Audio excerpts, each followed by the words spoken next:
নমস্কার, শ্রমিক কথার একটা নতুন এপিসোড আপনাদের সকলকে স্বাগত জানাই। দি ম্যাটারনিটি বেনিফিট অ্যাক্ট অফ 1961। আজ আমরা সেই বিষয় নিয়ে কথা বলবো। আজ জানবো এটা আসলে কি জিনিস। কোনো এমন একটা স্ট্যাবলিশমেন্ট যেখানে 10টা বা তার বেশি ওয়ার্কার যদি এমপ্লয়েড আছেন, স্পেসিফিক্যালি মানে আমি নির্দিষ্টভাবে শুধু মহিলাদেরকে বোঝাতে চাইছি। যদি কোনো কোনো একটা প্রতিষ্ঠানের মধ্যে 10টা বা তার বেশি ওয়ার্কার এঙ্গেজ আছে আর সেইখানে যদি মহিলা ওয়ার্কার থাকেন, তো দেখুন কোনো না কোনো দিন তাদের তো বিয়ে হবে, তারপর তারা প্রেগনেন্ট হবে। আর ওই মোমেন্টে ম্যাক্সিমাম মহিলারা এই জিনিসটা জানেনই না, ভয়ের চোটে অনেক সময় কাজটা ছেড়ে দেন, কিংবা এমনও হয়ে যায় কি তার এমপ্লয়ার তাকে ওই কাজ থেকে বরখাস্ত করে দেন, তার জায়গায় নতুন এমপ্লয়িকে ঢুকিয়ে দেন। তো এই বিষয় নিয়ে আজকে আমরা জানবো আর ডিটেলসে আলোচনা করবো। তাহলে চলুন ভিডিওটা শুরু করা যাক। আর আপনি যদি চ্যানেলে আমার নতুন এসেছেন তো চ্যানেলটি অবশ্যই সাবস্ক্রাইব করে পাশে যে নোটিফিকেশন বেলটি আছে ওটাকে অলে ক্লিক করে দিন, তাহলে আমি এরকম আরো অনেক ইনফরমেটিভ ভিডিও আগামী দিন আরো আনতে পারবো। দি ম্যাটারনিটি বেনিফিট অ্যাক্ট অফ 1961 এমন একটা অ্যাক্ট যেটা ভারত সরকারের ministry of labour and employment government of ইন্ডিয়ার অন্তর্ভুক্ত। এই অ্যাক্টের মধ্যে বলা হয়েছে যদি কোনো এমপ্লয়ি যিনি কিনা মহিলা, উনি যদি প্রেগনেন্ট হয়ে যান, তো প্রেগনেন্সির আগে এবার প্রেগনেন্সির পরে ওনার যে একটা ডেলিভারির জন্য যে একটা শারীরিক যে দুর্বলতা দেখা দেয় বা তার যে কাজ করার ক্ষমতাটা কিছু সময়ের জন্য হ্রাস পায়, তার বাচ্চার কেয়ার করতে হয়, তো ওই মোমেন্টে তাকে ছুটি দিতে হবে। আর এই ছুটিটি তার জন্য ভারত সরকার নিয়ে আসবে। তো সবচেয়ে প্রথম আপনি যদি কোনো মহিলা, তো এই একটা আপনার জেনে রাখা অতি আবশ্যক। সেটা দেখুন এই অ্যাক্টটি কখন ইনঅ্যাক্ট করা হয়। দেখুন এই অ্যাক্টটি শুরু হয় ভারত যখন স্বাধীনতা হয় তার 12 বছর পরে এই অ্যাক্টটি ইনঅ্যাক্টেড হয়ে যায়। তো এছাড়া এটা যদি আমি আপনাকে বলি এটা ভারতের কোথায় কোথায় অ্যাপ্লিকেবল, এটা সমগ্র ভারতের মধ্যে অ্যাপ্লিকেবল। এছাড়া বিদেশেও এইরকম অ্যাক্ট রয়েছে, সেটা একটু ডিফারেন্ট টাইপের, কিন্তু এটা পুরো ভারতে এই রুলটি রয়েছে। দেখুন যদি আপনি সেন্ট্রাল গভর্নমেন্ট এমপ্লয় হন তো সেখানে সেন্ট্রাল গভর্নমেন্ট দায়ী হবে, আবার যদি আপনি স্টেট গভর্নমেন্ট এমপ্লয় হয় তখন আপনার স্টেট গভর্নমেন্ট এটার জন্য দায়ী হবে। এবার দেখুন আমি যেটা আপনাকে অ্যাকচুয়ালি বোঝাতে চাইছি সেটা হচ্ছে যেখানে আপনি এমপ্লয়ি মানে যে জায়গায় আপনি কাজ করছেন ওখানে মেল ওয়ার্কার আর ফিমেল ওয়ার্কার বোথ থাকেন। এবার মেলরা কখনো প্রেগনেন্ট হয় না, সেই ক্ষেত্রে ওনাদের জন্য এই ছুটিটি নয়, সম্পূর্ণ এটা কিন্তু ফিমেল ওয়ার্কারদের জন্য। তো আমি যেটা আপনাকে অ্যাকচুয়ালি বোঝাতে চাইছি, যদি মনে করুন আপনি কোনো এমন স্টাবলিশমেন্টে কাজ করছেন, সেটা হয়তো কোনো রকমের শপ, সেখানে আপনার পিএফ আছে, ইএসআই আছে, তাহলেও কিন্তু আপনি ওই বেনিফিটটা পাবেন। আপনাকে দেখে নিতে হবে যে আপনার সেই ইএসআই অ্যাক্টের মধ্যে আপনি পাবেন সেইটা আপনার আছে, ইএসআই কার্ডটা আপনার আছে কিনা। এবার চলুন আমি আপনাকে এলিজিবিলিটি ক্রাইটেরিয়াটা বুঝিয়ে দিই। যদি আপনি একটা কোনো ফিমেল ওয়ার্কার হন, তাহলে আপনি যদি কোনো একটা ইয়ারে মানে একটা ক্যালেন্ডার ইয়ারে যদি 12 মাসের মধ্যে যদি আপনি 80 দিনও কাজ করে থাকেন, তাহলে আপনার এলিজিবল হয়ে যাবেন। এবার আপনাকে এই জিনিসটা মনে রাখতে হবে কি আপনি যে সময় কাজে জয়েন করলেন সেই সময় আপনি কিন্তু প্রেগনেন্ট নন। আপনার জয়েন করার পর 80 দিন কাজ করার পর মানে 2 মাস 20 দিন কাজ করার পর আপনি প্রেগনেন্ট হয়েছেন, তারপর আপনি কিন্তু এই ছুটিটা অ্যাপ্লাই করতে পারবেন। কিছু রুল বা রেগুলেশন আছে, সেগুলো কি রূপ দেখুন। আপনি যেখানে কাজ করছেন সেটা কোনো এমন কাজ হতে পারে, দেখুন আপনি হয়তো দৌড় মানে রেগুলার বেসিসে কাজ করছেন, আর কোনো হঠাৎ কোনো একটা অফিস ওয়ার্ক করছেন, কিংবা কোথাও আপনি হয়তো কোনো শপের মধ্যে আছেন, মনে করুন আপনি হয়তো অ্যাপল ফার্মেসির মধ্যে কাজ করছেন, তো ওই ক্ষেত্রে আপনার কিন্তু এই ম্যান্ডেটরি বেনিফিটটা অ্যাক্টের আন্ডারে আপনি চলে আসবেন। দেখুন আমি একটা স্পেশাল পয়েন্ট আপনাকে বলছি, যদি আপনার ইএসআই আছে তাহলে আপনি সেকশন 5A আর 5B এর মধ্যে এই ইএসআই অ্যাক্টের আন্ডারে চলে আসবেন, যেখানে 1948 এর মধ্যে লাগু করা হয়। এছাড়া আমি আপনাকে এটাও বলতে চাই, যদি আপনি মহিলা তাহলে আপনি কি কি সুবিধা পাবেন আর কি কি সুবিধা পাবেন না, চলুন এবার সেটা নিয়ে আমি আপনাকে বলে দিই। সবচেয়ে প্রথম আপনার যে ডেইলি ওয়েজটা আছে, ক্যাশ অ্যালাউন্স, যে ডেইলি ওয়েজ আছে সেটা cash allowances basic plus DA, সেটা তো আপনি পাবেনই, প্লাস এছাড়াও আপনাকে দেওয়া হবে। এছাড়া আপনার কিছু ইনসেন্টিভ বোনাস থাকবে, সেটাও আপনি পাবেন। এছাড়া মানি ভ্যালু মানে যেটা দিয়ে আপনি ফুড গ্রেন বা যা যাবতীয় জিনিস আছে আপনি কিনতে পারবেন, সেটাও আপনাকে দিতে হবে। যেটা আপনি পাবেন না সেটা কি রূপ দেখুন, আপনি এই সময় ওভার টাইমের যে টাকাটা হবে সেটা কিন্তু আপনি পাবেন না, এটা আপনাকে মনে রাখতে হবে। এছাড়া যদি আপনার কোনো কোম্পানির কাছে কোনো ধার বাকি থাকে তো সেই ক্ষেত্রে ওইটা কিন্তু ডিডাক্টেবল হয়ে যায়, তো ওইটা আপনি পাবেন না ওই মোমেন্টে। কিন্তু আপনি যদি আপনার এমপ্লয়ের সাথে মিউচুয়ালি কনসেন্ট করে নেন, মানে কথা বলে ভালো করে মিউচুয়ালি এগ্রি হয়ে যান, তাহলে হয়তো ওই মোমেন্টের জন্য আপনাকে আপনার এমপ্লয়ার টাকাটি দিয়ে দেবে, কিন্তু পরবর্তীকালে ওটা আপনার আবার ডিডাকশন করে দেবে। এছাড়া আরেকটা জায়গা আছে যেটা কিনা হচ্ছে আপনার ইপিএফ ফান্ড। যে মনে করুন আপনার স্যালারির মধ্যে থেকে যে ইপিএফ এর টাকাটা আপনার জমা হয়, ওই টাকাটা কিন্তু ইপিএফ এ জমা হবে, আর ইএসআই টাকাটা ইএসআই জমা হবে। বা আদার যদি কোনো ইন্স্যুরেন্স বা কোনো স্কিম আপনি নিয়ে রেখেছেন, তো সেখান থেকে ওই টাকাটা কিন্তু আপনার ডিডাক্টেবল হয়ে যাবে যে স্যালারি আপনি পাচ্ছেন। তো এখানে মান্থলি যে অ্যাভারেজ ওয়েজটা দেওয়া হয়, ডেইলি যে অ্যাভারেজ ওয়েজ দেওয়া হয়, সেটা মান্থলিতে যে একটা লিমিটেড অ্যামাউন্টে দাঁড়ায়, সেটা সম্পূর্ণরূপে আপনাকে দেওয়া হয় না। তো সেটা নিয়ে এবার আমরা আগে বলবো। দেখুন, এছাড়া যদি কোনো গ্র্যাচুইটি থাকে তো সেটাও কিন্তু ওই মোমেন্টে আপনি পাবেন না। এবার কিছু কিছু পয়েন্ট আছে যেটা আমি এমপ্লয়ারদের জন্য বলবো এখানে। দেখুন, আপনি যদি কোনো এমপ্লয়ার, এইচআর বা ম্যানেজার হয়ে থাকেন তাহলে কোনো কোম্পানির ক্ষেত্রে, তো সেখানে একটা পয়েন্ট আছে, সেটা হচ্ছে কোনো মহিলা যিনি অলরেডি প্রেগনেন্ট আছেন, তো সেইখানে ওনাকে আপনি এমপ্লয় করতে পারেন না, বা আপনি ওই মোমেন্টে ওনাকে কাজে নিতে পারবেন না, এটা আপনাকে জানা উচিত। আরেকটা জিনিস আছে, আপনার কোম্পানিতে যদি কোনো মহিলা প্রেগনেন্ট হয়েছে, তো ওই ক্ষেত্রে ওই মহিলার কিন্তু আপনার খেয়াল রাখতে হবে, আপনাকে দেখে নিতে হবে যে উনি প্রেগনেন্ট আছেন, তো উনি ছুটিটা যখন তখন নিতে পারেন ডেলিভারি হওয়ার মানে মিনিমাম 2 মাস আগে থেকে। দেখুন, তো একটা ওমেন যখন প্রেগনেন্ট হয় তো 10 মাস 10 দিন উনি প্রেগনেন্সি পিরিয়ডে থাকেন, তো তার আগে 2 মাস আগে থেকে, মানে 8 মাস ক্রস করে গেলেই উনি কিন্তু ছুটি নিতে পারেন, এটা অ্যাজ পার ল। তো সেদিকে আপনাকে খেয়াল রাখতে হবে। এছাড়াও আমি এমপ্লয়ারদের জন্য এটা বলবো, এমন আপনার যিনি প্রেগনেন্ট হয়েছেন ওনাকে এমন কোনো কাজ ভুল করে দেবেন না যেটাতে কিনা ওনার মিসক্যারেজ হতে পারে বা প্রেগনেন্সির কোনো টার্মিনেশন হতে পারে। তো এটা কিন্তু ইলিগাল টার্মে আপনি কিন্তু পরবর্তীকালে আপনার উপর কিন্তু কেস বা ফাইন এইসবের দিকে আপনাকে নিয়ে যেতে পারে।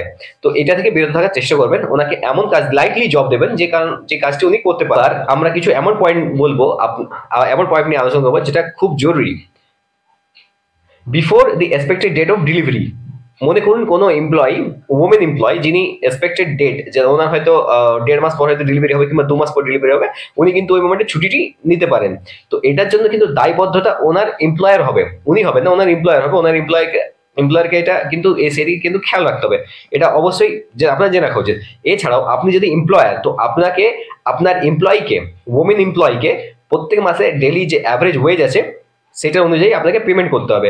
তাছাড়া দেখুন, একটা জায়গাতে আপনাকে খেয়াল রাখতে হবে, আমরা যেহেতু যে স্টেটে থাকি বা যে জায়গাতে থাকি, সেখানে কিন্তু ডেলি ওয়েজ যেটা আছে সেটা XYZ ক্যাটাগরি ভাবে এটা ডাইভার্সিফিকেশন আছে, এটা ভাগে ভাগে দেওয়া হয়।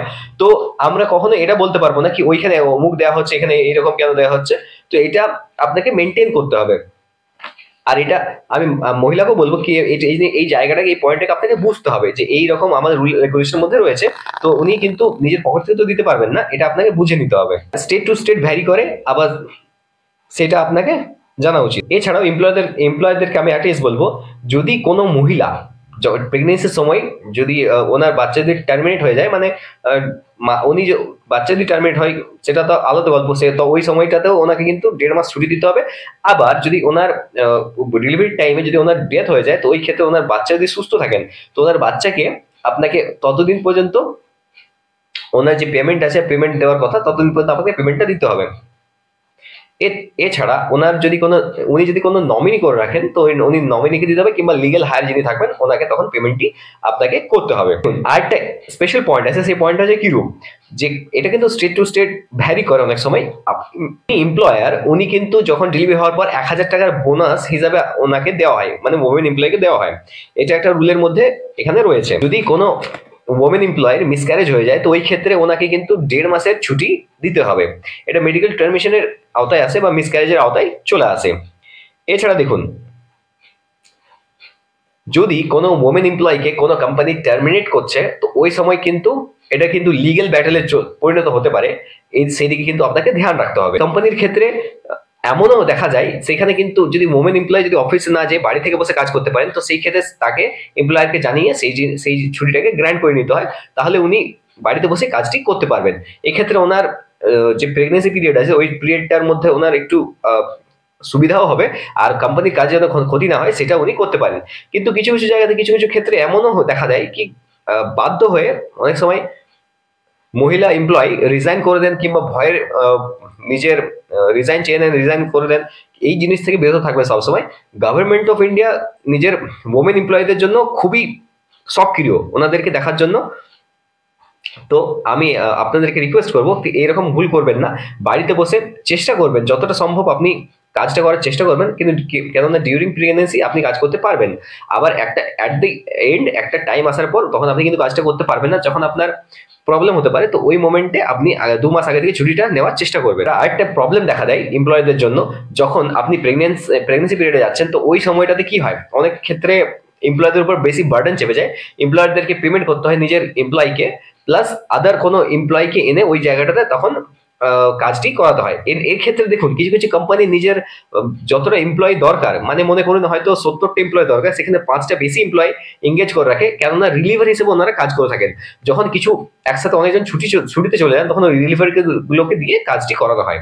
তো এটা একটা প্লাস পয়েন্ট এমপ্লয়ীদের জন্য। এটা এটা কিছু কিছু ক্ষেত্রে এমপ্লয়াররা করে থাকেন, সেটা আমি খুব প্রশংসা করি এটার জন্য।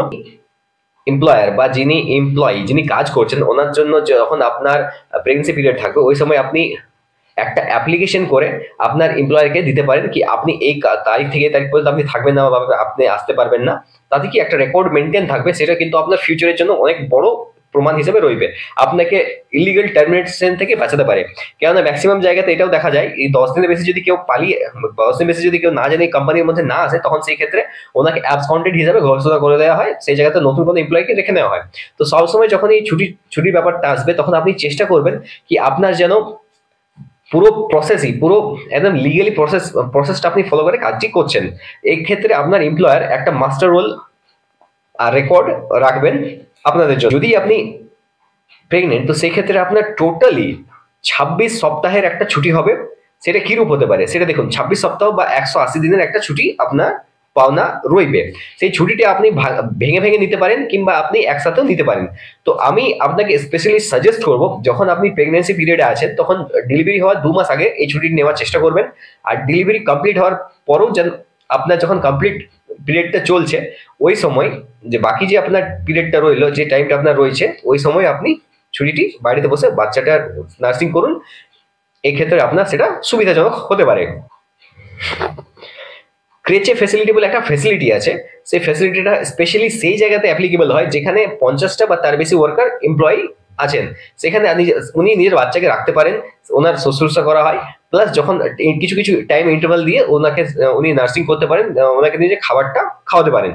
এছাড়া আরেকটা পয়েন্ট আছে যেটা আমি আপনাকে বলতে চাই, ম্যাটারনিটি বেনিফিট অ্যামেন্ডমেন্ট অ্যাক্ট 2017। এটার একটা 2017তে একটা নতুন বিল পাস হয়, যেটা ভারত সরকারের মধ্যে লোকসভা রাজ্যসভা দুটোর মধ্যে পাস হয়ে গেছে। এটার মধ্যে কি বলা হয়েছে আমি আপনাকে বলে দিচ্ছি। দেখুন, এটার মধ্যে আগে তো ডেলি যে অ্যাভারেজ ওয়েজ আছে সেই অনুযায়ী আপনাকে পেমেন্ট দেওয়া হতো, কিন্তু বর্তমানে ভারত সরকার বলছে কি না, ডেলি অ্যাভারেজ ওয়েজ না, ডেলি ফুল পেড আপনাকে করতে হবে। এটা আমি স্ক্রিনে দিয়ে দিচ্ছি, এটা আপনি দেখে নিন। আপনাকে পুরো পেমেন্টটা দিতে হবে যখন during the delivery or the period of your pregnancy.